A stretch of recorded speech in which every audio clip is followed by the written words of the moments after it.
Para ibu dan bapak, para suster, bruder, frater, rekan-rekan imam, kaum muda, remaja, dan anak-anak yang terkasih. Setiap tanggal 16 Oktober, kita memperingati Hari Pangan Sedunia dengan merayakan dan memaknainya dalam terang iman kita. Badan Pangan dan Pertanian Dunia tahun ini mengangkat tema Hak atas Pangan untuk Kehidupan dan Masa Depan yang Lebih Baik.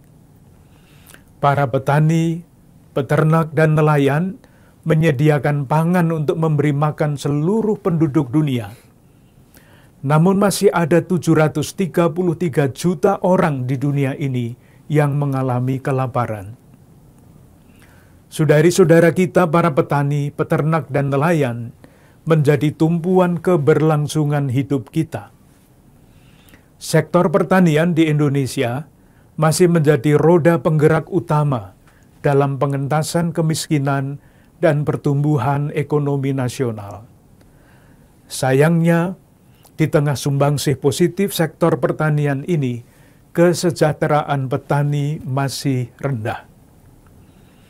Para petani menghadapi berbagai tantangan seperti perubahan iklim, lahan sempit, kurangnya kualitas penyuluhan pertanian, keterbatasan akses pasar, kesulitan akses kredit, biaya logistik pangan tinggi, kesenjangan infrastruktur, upah, dan kesejahteraan yang rendah. Sensus Pertanian 2023 melaporkan terjadi penambahan jumlah petani gurem di Indonesia. Dari 14,25 juta petani pada tahun 2013 menjadi 17,2 juta petani pada tahun 2023. Sebesar 62% lebih dari total 27,763 juta petani pengguna lahan hanya menggarap lahan kurang dari setengah hektar. Saudara-saudari kita ini juga menghadapi tantangan upah dan kesejahteraan yang rendah. Upah pekerja di sektor pertanian, kehutanan, dan perikanan sekitar 55.000 per hari. Upah kerja ini terendah dari 17 sektor lapangan kerja. Upah buruh bangunan lebih tinggi dari buruh tani yang rata-rata 90.000. Upah yang rendah ini tidak sebanding dengan beban kerja yang berat serta biaya hidup yang terus meningkat. Kondisi ini diperburuk dengan harga hasil pertanian yang sering tidak stabil, sehingga pendapatan petani menjadi tidak menentu. Maka tidak mengherankan jika Badan Statistik Nasional pada bulan Maret 2024 melaporkan angka kemiskinan masyarakat perdesaan yang mayoritas petani tinggi, yakni 11,79%. Persentase ini lebih tinggi dari rata-rata angka kemiskinan penduduk Indonesia, sebesar 9,03%. Kebijakan-kebijakan pemerintah di sektor pertanian dinilai oleh banyak pengamat kurang efektif dan tidak tepat sasaran.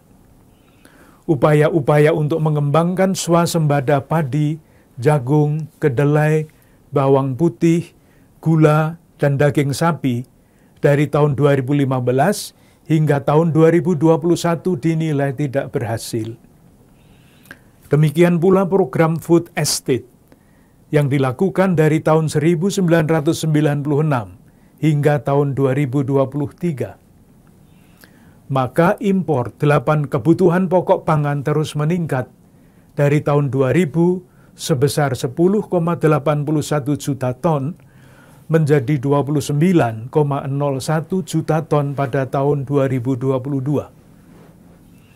Untuk memenuhi ketersediaan pangan, Indonesia tergantung pada impor gandum 100%, bawang putih 100%, kedelai 97%, gula 70%, daging sapi atau kerbau 50%, jagung 10%, dan beras 10-15%.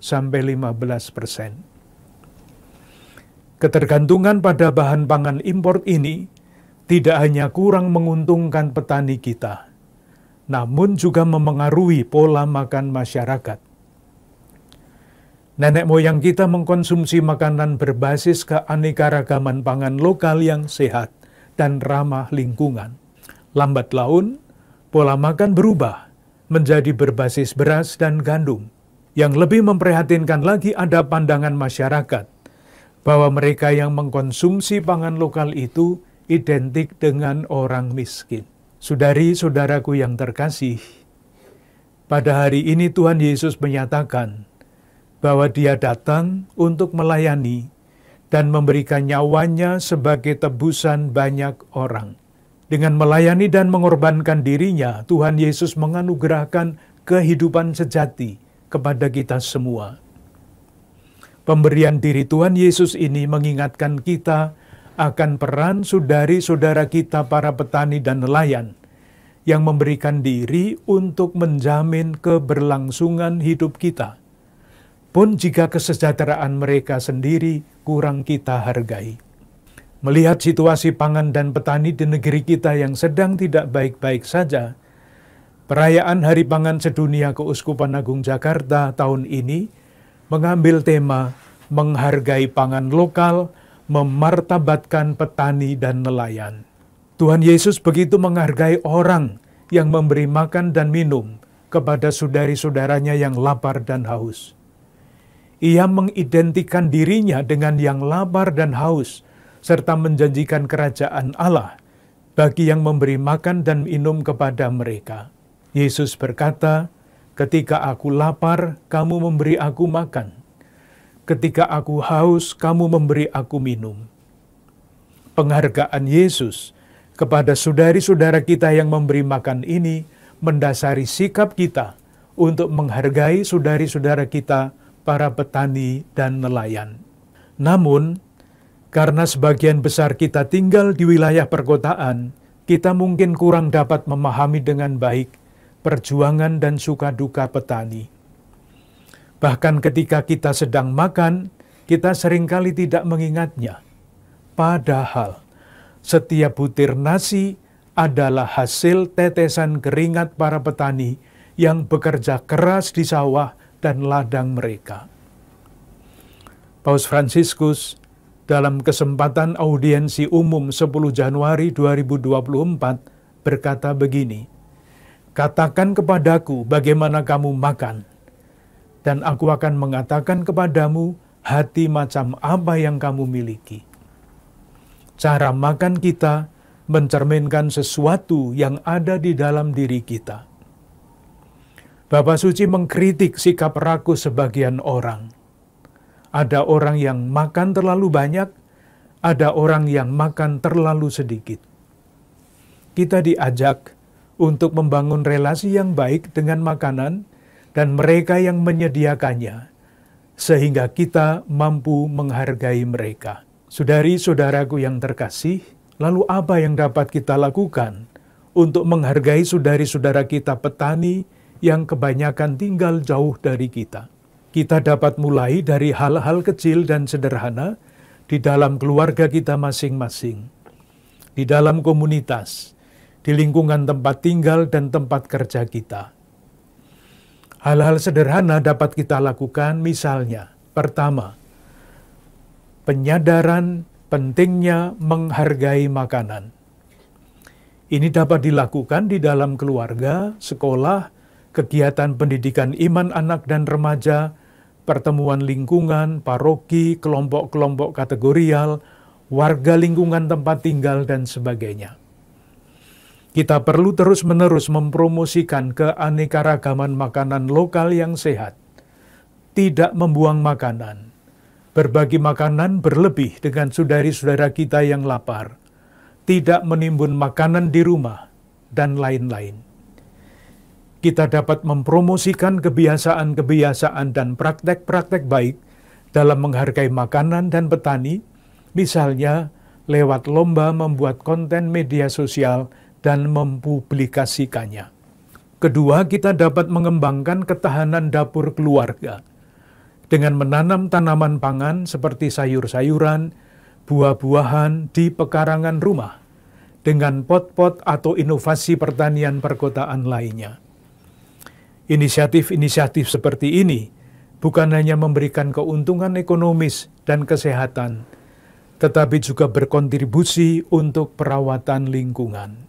Ketiga, kita dapat membantu pengembangan pemberdayaan para petani, peternak, dan nelayan lewat berbagai cara. Bisa berupa pemberian bantuan peralatan usaha, inovasi teknologi pertanian, pemasaran yang adil, dan lain-lain. Dalam rangka ini pula, Keuskupan Agung Jakarta sudah mengirimkan surat mengenai aksi peduli sesama Hari Pangan Sedunia kepada Dewan Paroki, Pengurus Gereja Dana Papa, Seksi Pengembangan Sosial Ekonomi Paroki, dan Panitia Hari Pangan Sedunia.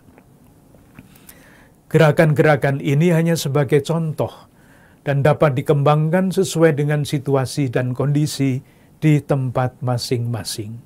Akhirnya, bersama-sama dengan para imam dan semua pelayan umat, saya ingin mengucapkan terima kasih kepada para ibu dan bapak, suster, bruder, frater, kaum muda, remaja, dan anak-anak sekalian yang telah berperan dalam upaya-upaya untuk menghargai pangan dan saudari-saudara kita yang mengusahakannya.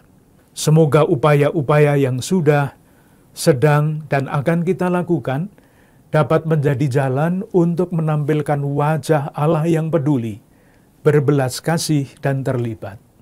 Semoga kita umat Keuskupan Agung Jakarta terus berjalan bersama dengan semangat semakin mengasihi, semakin peduli, dan semakin bersaksi, dan tidak lelah mencari jalan-jalan baru untuk mewujudkannya dalam hidup kita. Salam sehat, berlimpah berkat untuk Anda sekalian, keluarga-keluarga, dan komunitas Anda.